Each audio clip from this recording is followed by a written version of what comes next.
This is Ralph Waldo Emerson, and it's about domestic life and the kind of what is domestic life? That which emanates from the home. That's domestic life. That's what he's talking about. This is a pretty fat reading, and so I'm just going to move quickly through the slides. How does Emerson refer to expenditure? He says this, he says, a man's money should not follow the direction of his neighbor's money, but should represent to him the things he would willinglest do with it. I am not one thing, and my expenditure another. My expenditure is me. And so that's the answer to the question, right? I am not one thing, and my expenditure another. My expenditure is me. So like you are a kind of identification with your consumption. What is the vice of society? Emerson asserts that our expenditure and our character are twain, or separate, is the vice of society. He doesn't like that, that our experience and our character are separate, or twain. That's the vice of society, right? We like our character and our consumption merge. The house ought to show us an honest opinion of what? Resting among whom? Forgetting what? Emerson asserts his house ought to show us his honest opinion of what makes his well-being when he rests among his kindred and forgets all affectation, compliance, and even exertion of will. So what does this mean, right? His house ought to show us his honest opinion of what makes his well-being when he rests among his kindred, right? So it's all about how the home should be a kind of display of comfort and rest among your kindred, the people you care about. And it should forget all affectation. What is affectation? It's like pretense, or it shouldn't be about pretending whom you are not, right? It should be exactly who you are. Compliance and even exertion of will, right? And so this idea that really your home in a way is where you're truly yourself. A house kept to the end of prudence is what without what? So what is prudence? I mean, I think prudence in a way is like simplistic frugality that doesn't concern itself with higher orders of appeal or beauty.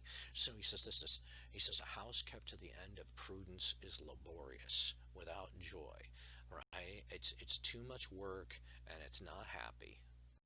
A house kept to the end of display is what? Right? And so this would be like the vain person that puts all kinds of ornate visual appeal to the house, right? It becomes the primary function. So this is what Emerson says. He says, a house kept to the end of display is impossible to all but a few women, and their success is dearly bought. What is the gravest calamity that Emerson refers to? Of what are the occupants defrauded? Emerson says this, he says, and is there any calamity or kind of horrible thing more grave, or that invokes the best goodwill to remove it than this, to go from chamber to chamber and see no beauty, to find in the housemates no aim, to hear an endless chatter and blast, to be compelled to criticize, to hear only to dissent and to be disgusted, to find no invitation to what is good in us and no receptacle for what is wise. This is a great price to pay for sweet bread and warm lodging, being defrauded of affinity, of repose, of genial culture, and the inmost presence of beauty. And so what he's saying here is that in some people's houses, things are so kind of dirty, ragged, and gross, or like the value structure is so misappropriated that you can't find anything good there. What do the great depend upon? The great depend upon their heart, not on their purse, right? The great depend on their heart, not on their purse. It's all about character, not about what you can buy. The greatest man in history was also the what? To whom is Emerson referring? Right? Well, he says the greatest man in history was also the poorest. And the person he's referring to is Jesus Christ. Jesus Christ is the greatest man in history for Emerson. And money is not what made Jesus Christ great. To what end should a house bear witness? Emerson asserts, let us understand that a house should bear witness in all its economy that human culture is the end to which it is built and garnished. It stands there under the sun and moon to ends analogous and not less noble than theirs. So let's take this apart just a little bit. He says, let us understand then that a house should bear witness in all its economy that human culture is the end or the reason, right?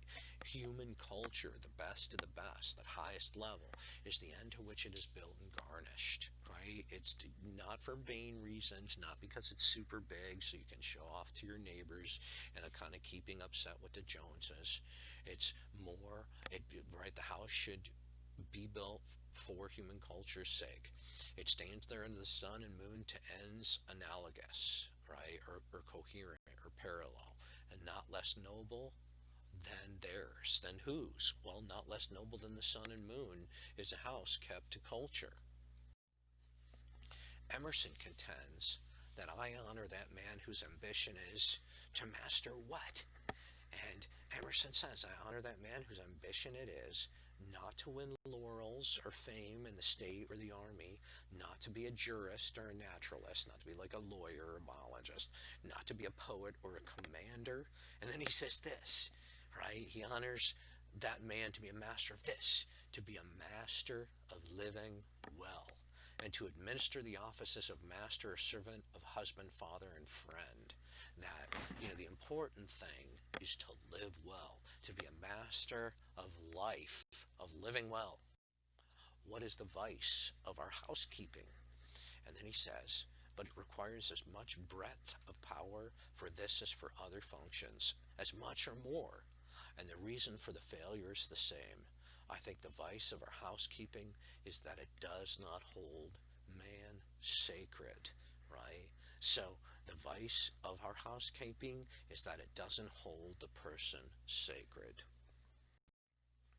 We see on the lip of our companion the presence or absence of what? He says, we see on the lip of our companion the presence or absence of the great masters of thought and poetry to his mind.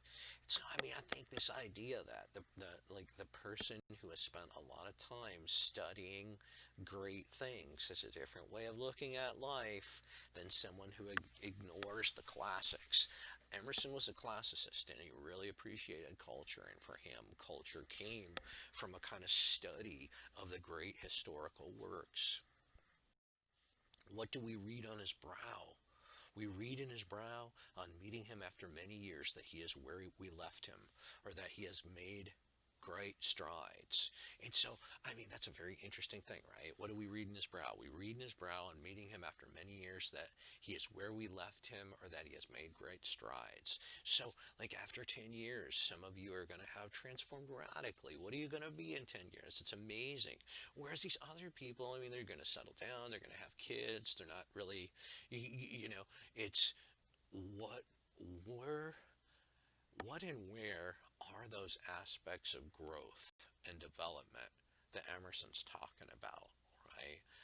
All you have in your life is time, and 10, 20, 30 years are going to pass. How different is one going to be over that time span?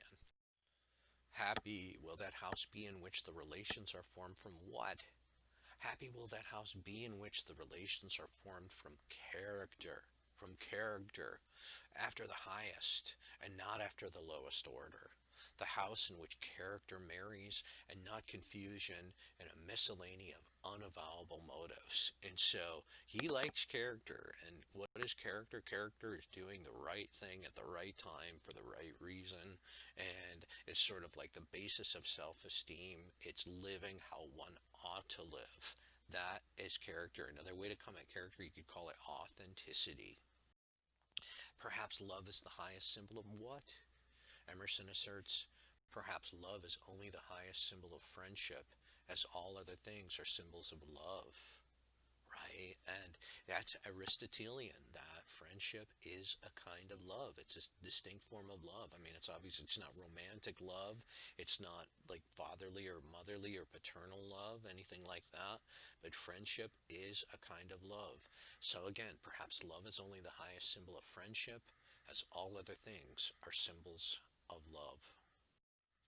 He will have learned the lessons of life who is skillful in the ethics of what? In the progress of each man's character his relations to the best men, which at first seem only the romances of youth, acquire a graver importance, and he will have learned the lesson of life who was skillful in the ethics of friendship. And again, I mean, for Emerson, friendship is a really big deal. It's not something that we can do without, right? He will have learned the lessons of life who was skillful in the ethics of friendship.